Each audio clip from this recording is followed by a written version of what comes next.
Anapriya's article on, she titled it, "Are All Types of Intergroup Contact Useful for Improving Peace Between Communities? What this study on intercaste interaction via cricket in India teaches us about peace in the workplace." This is an interesting study all about whether divergent effects of collaborative versus adversarial contact derive from the fact that collaborative contact involves common goals between groups, and adversarial contact,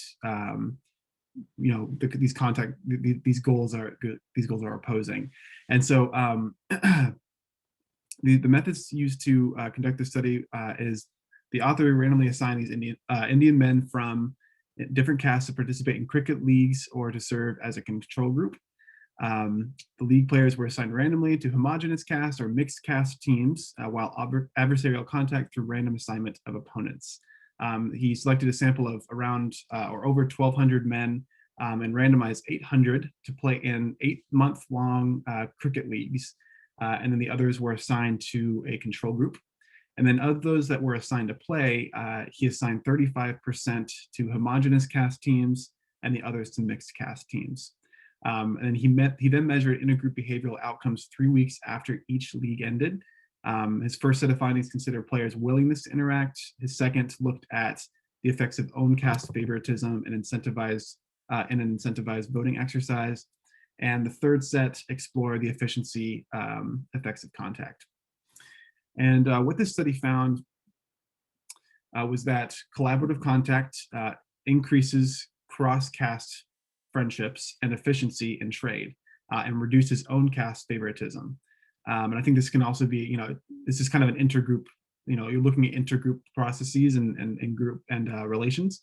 And so you could argue here that, collaborative contact increases intergroup friendships and efficiency in trade and reduces your own group's favoritism. In contrast, adversarial contact generally reduces cross-caste interaction and efficiency.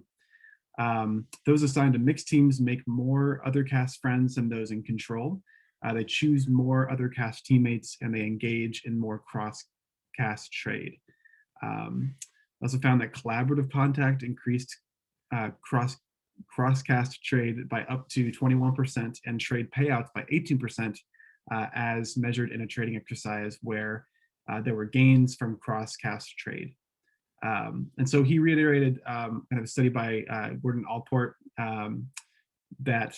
which argues that common goals are necessary for intergroup contact to be effective. And it obviously has a much different effect if they're completely adversarial, have just an adversarial relationship. So a key takeaway that Anapriya came up with was that the importance of focusing on diversity and inclusion measures while hiring, so your teams are richer with these inter-caste, class, race, gender contacts, and that to ensure that teams are not homogenous amongst themselves and have people from different backgrounds, and that people from different backgrounds don't organize themselves in opposing teams, because that defeats the purpose of intergroup contact.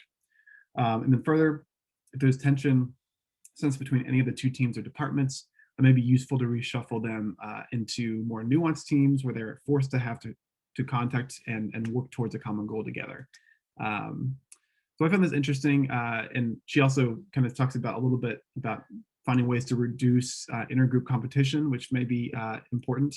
And I wonder, because I feel like sometimes competition can lead to, I don't know, creativity can lead to, more motivation, but I imagine there's a difference between, friendly competition and full-on adversarial contact.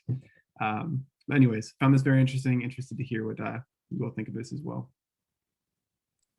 I think that's an important note on like what's healthy competition versus what's not, because I think there is a way to do it, well. But as she kind of mentions that the article kind of does talk about this, common goals for intergroup contact. I think that's obviously definitely true, backed up by a lot of other research as well.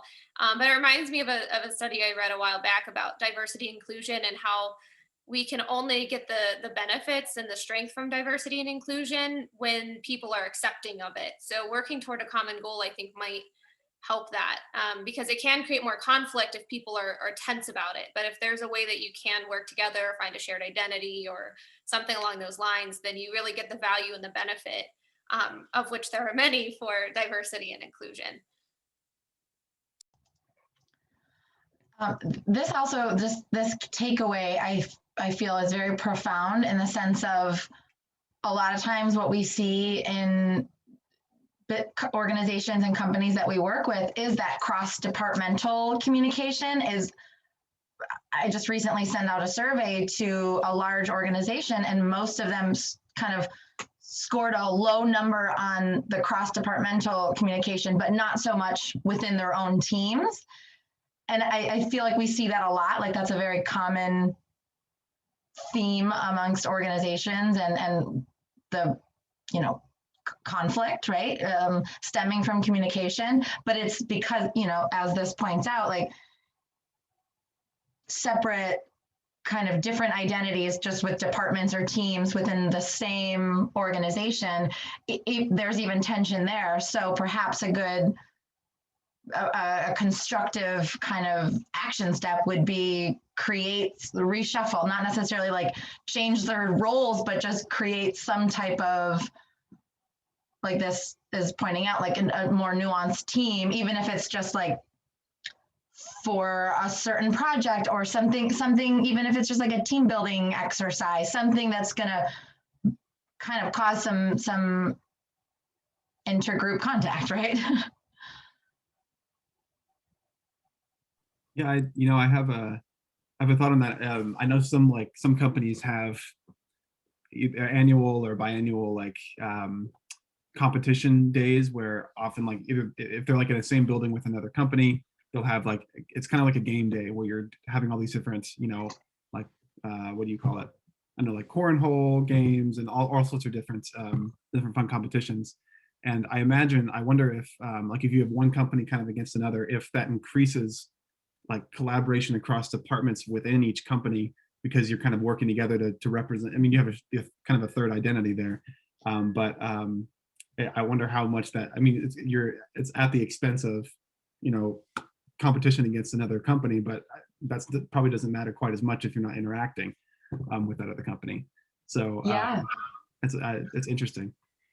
Well, and I wonder too about like if you shuffle those teams up so that it's not like one team versus another, but you kind of integrate them in between, and what that would look like too, if that would be helpful or hurtful. Would it threaten identity, or would it help people find a common identity? But I think, and Sarah, what you were saying too, I think what stuck out to me a lot is the intentionality. Companies need to be very intentional about trying to find these ways for intergroup contact and working together.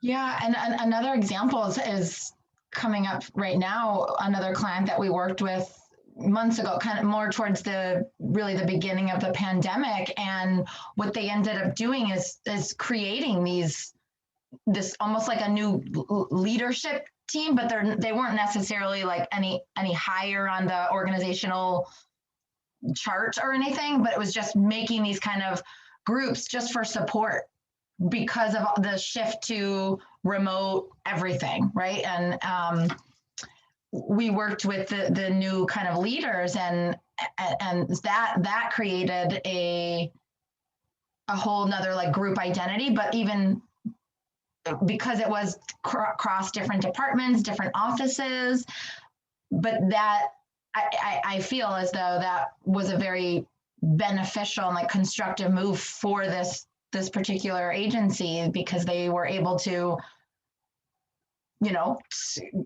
find a different identity, right? And then also work with people throughout that organizational chart whom they don't normally communicate with or work with.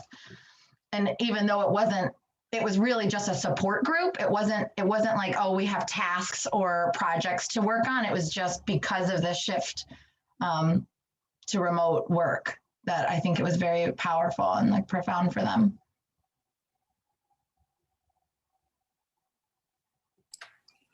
Yeah, it's like a thing of several things. So I feel like it's kind of ingenious in a way, because it brought people together, put them in a competitive but fun environment. And so then what they were thinking about was being the best team, performing the best they could. So they probably weren't thinking as much about let's be diverse, let's include everyone. They likely were just focused on let's be the best team. Who's the best person in this position? Who's the best one to do that so that as a team we can perform? And I mean, even here, I mean, like that's what teams do. They want the best people on the team so that the team can have the best performance. And then as a result of that, the time they spend together, the practice, the training, competing together, they begin to form relationships. They begin to see each other not as, different or anything else. They begin to see each other as teammates, and they're able to say, we're on this team. We want our team to win, and he's really good at this, and so the rest of it doesn't matter so much. I think that's cool but our goal is that we want our team to win, and that's, next thing you know, because they have relationship, because they've had the time together, because they've been able to build, with their interactions and those sorts of things, then it's a highly productive team. And, it's that's why I think children should be educated together, all kinds of children, so that they grow up not thinking us or them. It's just like, okay, it's all of us. And that it's not like an experiment or anything, but that it just becomes the norm. Everybody in the class, everybody's different, but we all bring different things to the table. And then all together, it makes us all better. It makes us all great.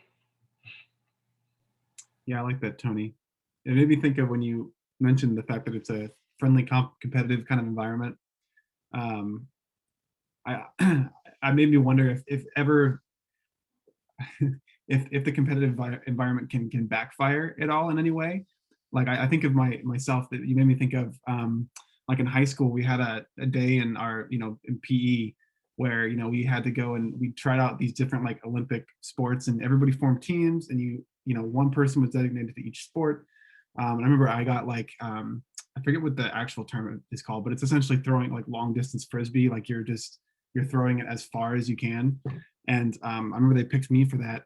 And I thought I could do it pretty well, but I completely bombed it. It went a few feet, it like hit the ground really hard, and my team was not super happy with me. So there wasn't a lot of collaborative contact or friendship there, unfortunately.